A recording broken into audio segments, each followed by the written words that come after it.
హన్మకొండలోని అజారా private hospital ఎదుట ఉద్రిక్తత చోటు చేసుకుంది. వైద్యుల నిర్లక్ష్యం కారణంగా పరకాల రాజపేటకు చెందిన రవి అనే వ్యక్తి మృతి చెందడంతో బంధువులు నిన్న రాత్రి నుండి ఆందోళన చేస్తున్నారు. వైద్యుల నిర్లక్ష్యం కారణంగానే తమ తండ్రి మృతి చెందాడని మృతుడి కొడుకు తన ఆవేదన వ్యక్తం చేశారు.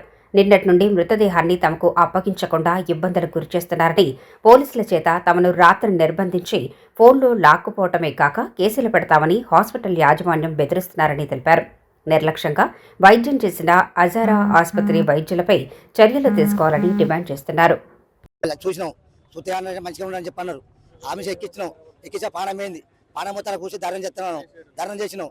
ఏం చేసి పోలీసులు బంధా చేసి మా వాళ్ళు అందరూ వేళ్ళు అందరూ వెళ్ళిపోయినాక ఏమైనా తలగబడి వచ్చిళ్ళు 1 గంట రాత్రి 12:30కు తలగబడి మా వాళ్ళు కొట్టుకుంటా వేసుకొని బయలు వీళ్ళను వేసుకొని ఒక్కనున్నాడా మనిషి దగ్గర శివ దగ్గర ఉన్నా నేను పోయిన నన్ను తలగబడి నన్ను కొట్టిళ్ళు కొట్టితే మంచిదని పక్క పోయి నేను పోయినాక వాళ్ళ శివ వేసుకొని వెళ్ళిళ్ళు. ఆ శివ ఎడిపోయిన సంగతి తెలియదు ఇంతవరకు. ఆ శివ ఎడిపోయింది ఎక్కడ ఉండొచ్చేమో అర్థం తెలియదు, ఏం తెలియదు. మా నాన్న పేరు తోట రవి. మా నాన్నకు ఆట్లా 2 పైపులు బ్లాక్ అయిపోయినాయంటే ఆరోగ్యశ్రీ అని అజారాల ఫిబ్రవరి 19 తారీఖు తీసుకున్నారు. ఆరోగ్యశ్రీ ఫోన్ 1 lakh అడ్వాన్స్ కట్టించుకున్నారు. ఆరోగ్యశ్రీకి చెప్పకని అట్లా కూడా కట్టి అడ్మిషన్ అయినాక ఆరోగ్యశ్రీ అప్రూవ్ కొన్ని రోజులు రాలేదన్నారు. వచ్చినాక కొన్ని రోజులు మేడం ఎటో లండన్ పోతుందని ఆపింది. 19వ తారీఖు అడ్మిట్ అయిన మనిషి 4వ తారీఖు నాడు ఆపరేషన్ చేసింది. 3 రోజుల తర్వాత తెలియక వచ్చిండు, నడిపించిళ్ళు, తినబెట్టిళ్ళు. 4వ 5వ రోజు మళ్ళీ ఏమో అయ్యింది. ఇది ఒకసారి ఓపెన్ చేసి చూడాలి, దీంట్లో ఇన్ఫెక్షన్ ఉన్నట్టున్నది, నీరు ఉన్నట్టున్నది, ఏ స్కానింగ్లు అవపడతలేదు, మళ్ళీ చూడాలి, ఆపరేషన్ చేయాలన్నది మేడం మళ్ళీ ఆపరేషన్ చేస్తే ఏం కాదు మన డౌట్ పోతుంది, ఏం క్లియర్ కాదు, ఏం కాదన్నది. సరే మేడం మీ ప్రయత్నం, మీ దండం పెడతాం మీరు చూడాలంటే చూసింది, ఏం నీరు లేదన్నది. నీరు లేదన్న తెల్లారు ఏం చేసిందంటే అది కిడ్నీల మీద ఎఫెక్ట్ పడ్డది, ఇది మూత్రం అవుట్పుట్ వస్తలేదు అని చెప్పింది. అవుట్పుట్ కోసం డయాలసిస్ చేసుకోవాలన్నది, అది ఆరోగ్యశ్రీ మీద రాదన్నది. అట్లా ఆరోగ్యశ్రీకి బిల్లు కట్టినాం, మళ్ళీ అదనంగా 40,000 కట్టినాం. సో రోజు అదనంగా 40 కట్టి రోజు 3500 డయాలసిస్ చేస్తారు.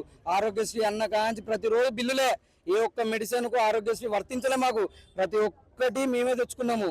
ప్రతి ఒక్కటి తెచ్చుకున్నాక ఏమైందంటే ఆ నెల తర్వాత మళ్ళీ మార్చి 19 వరకు ఆరోగ్యశ్రీ అయిపోయిందన్నారు. ఆరోగ్యశ్రీ అయిపోయిందంటే మాకు ఇప్పుడు డబ్బులు లేవని మేము గంట సత్యనారాయణ ఎమ్మెల్యే దగ్గర పోయి ఫోన్ చేయించినాము. ఈ సీఓకి ఫోన్ చేయించితే మేము ఒక 2 రోజులు చూస్తాము, ఆ తర్వాత డబ్బులు కట్టమని అన్నారు. సరే 2 రోజులు అయితే 2 రోజులు అని చెప్పి ఉన్నాము. ఉన్నాక ఇప్పటికి 6 days అయింది. 6 days తర్వాత ఏమైందంటే సార్ మరి ఏమైంది, ఎట్లున్నది కండిషన్ అంటే కండిషన్ ఓకే, క్యూర్ అవుతా అండు, కాకపోతే ఇంకో 10 రోజులు పట్టచ్చు, వెంటిలేషన్ ఉన్నాడు, ఓపికతో ఉన్నాడు. సార్ 10-20 రోజులు అంటే మాతో కాదు, ఇప్పటికే మీరు రోజుకు 50,000 ఇస్తారు బిల్లు, మాతో కాదు సార్. మరి మేము నిమ్స్కి పోయి ఎల్ఓసి ఎమ్మెల్యేతో మాట్లాడించుకొని నిమ్స్లో జాయిన్ చేసుకుంటామంటే సరే మీ ఇష్టం జాయిన్ చేసుకోండి, మీకు పేషెంట్ అప్ప చెప్తా ఉన్నారు. అప్ప సార్ డిశ్చార్జ్ చేయాలి, బిల్ వేయాలి అని చెప్పిన. మాకు బిల్లు వేసిళ్ళు, బిల్లు పైన కట్టినాము, కేసీట్ కింది పంపించిళ్ళు, సమ్మర్ రాసి ఇచ్చిళ్ళు. అంబులెన్స్ మాదే పంపిస్తామంటే మాకున్న అంబులెన్స్ ఉన్నాయని చెప్పినాం. సరే తెచ్చుకోవాలన్నాడు. కిందికి టెక్నీషియన్ తీసుకొస్తానన్నాడు. టెక్నీషియన్ తీసుకొచ్చే వరకే మనిషి ఇట్లా కూలపడిపోయి ఉన్నాడు. నేను మధ్యాహ్నం మీద కూడా అడిగినా ఎందుకు పలుకుతలేడు అంటే మత్తి ఇచ్చినాము, మత్తి వేసినాము, ఇప్పుడు లేవడు అన్నాడు. మా డయాలసిస్ ఇలా పొద్దుగాల బిల్లు కట్టుకున్నారు కదా, డయాలసిస్ ఎందుకు చేస్తలేరంటే మీరు ట్రావెలింగ్ చేస్తారు కదా, ఇబ్బంది అవుతుంది అన్నారు. సరే అయితే మత్తులు ఉన్నాడు కదా అని మేమేం చేయలేదు.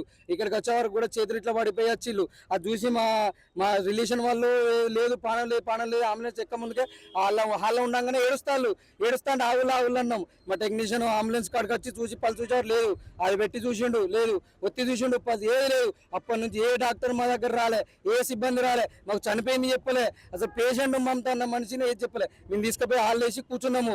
వాళ్ళు ఇది మాట్లాడుతాను 11-12 దాకా చూసిళ్ళు. ఇటు మీడియా వాళ్ళు వేయిళ్ళు, రిలేషన్ పొద్దునత్తనని పోయిళ్ళు. అదనంగా మేము 10 మంది ఉన్న చూసి ఆడోళ్ళను, మమ్మలను, మా తమ్ముడిని అదనంగా గుంజుకొని పోలీస్ స్టేషన్కి ఎక్కించుకొని పోయి 3-4 hours అలా కూర్చోబెట్టుకున్నారు. ఈ రాత్రి మేము మా చౌరస్తా పోలీస్ స్టేషన్, హన్మకొండ పోలీస్ స్టేషన్లో కూర్చోబెట్టుకున్నారు. మా వాళ్ళు సెల్లులు గుంజుకొని ఇంతవరకు సెల్లులు కూడా ఇవ్వలే. ఇక్కడ మా అన్నుండి మా బామ్మడి ఉంటే వాళ్ళని కొట్టి, వాళ్ళు ఇక్కడ పీనాకాడు ఉంటే కొట్టి అంబులెన్స్ వేసుకొని వెళ్ళాట. అది ఎటు తీసుకుపోయినా కూడా ఇంతవరకు మాకు ఏది చెప్పలే. మా డాడీ ఏమైండు, మా పేషెంట్ని ఇస్తానన్నాను, మరి పేషెంట్ ఏడి, నేను మెయి బాగు చేయించుకుంటా, నాకు పేషెంట్ కావాలి, మా డాడీ కావాలి, నాకు వేరే ఏదద్దు, మా పేషెంట్ పానంతో నువ్వు ఇస్తాను. సమ్మర్ రాసి ఇచ్చినావు నాకు నిమ్స్, కానీ మరి పేషెంట్కి ఏమైంది, మాకు ఏ న్యాయం చేస్తాను. అసలు సిబ్బంది మాకు ఏం చేసింది, ఇది ఇప్పుడు తర్వాత చెప్పిందా, మాకు ఏది చెప్పలేదు. మాకు అమౌంట్ ఇప్పటి వరకు ఇల్లు మాకు ఇచ్చిన రిపోర్ట్స్ వరకు ఇల్లు ఉన్న బాపతి 7 lakhs దాకా ఉన్నాయి. అట్లా వాళ్ళు కట్టి తీసుకొని బిల్లులో 2-3 లక్షలు ఉన్నాయి. ఫస్ట్ 1 లక్ష కట్టినాం. ఆడ ఏంటి ప్లేట్ లైన్స్ కానీ రక్తాలు కానీ అవి ఉన్నాయి. మినిమం ఒక 9-10 దాకా పెట్టుకున్నాం. మా ప్రధాన డిమాండ్ మా నాన్నకి ఏమైంది మాకు సిబ్బంది చెప్పలేదు. మాకు పేషెంట్ నొప్పి చెప్తాను అన్నట్టు. ఏమైంది మా నాన్నకు, మాకు ఏమైనా జరిగిన అన్యాయం ఏంటి, మా నాన్న ఎందుకు అయింది అట్లా, మాకు యజమాన్యం చెప్పాలి, మా న్యాయం చేయాలి. ఈ పోలీసులు ఏమో వాళ్ళకే బందోబస్తు చేస్తారు, మేము అదే డిమాండ్ చేసినాము. మరి ఇట్లా చనిపోతే మేము ఊకోము, ఇల్లునే కాలే పెడతామంటే తీసుకొని పోయి మమ్మల్ని నైట్ అంతా వేరే డాడీని ఒక ఆడేసిల్లు, మమ్మల్ని ఒక ఆడేసిల్లు. ఇంతవరకు మాకు పీనుగా ఇంతవరకు లేదు. ఆయన చనిపోయి నిన్న పొద్దుగాల చనిపోతే ఇంతవరకు మాకు పీనుగా లేదు.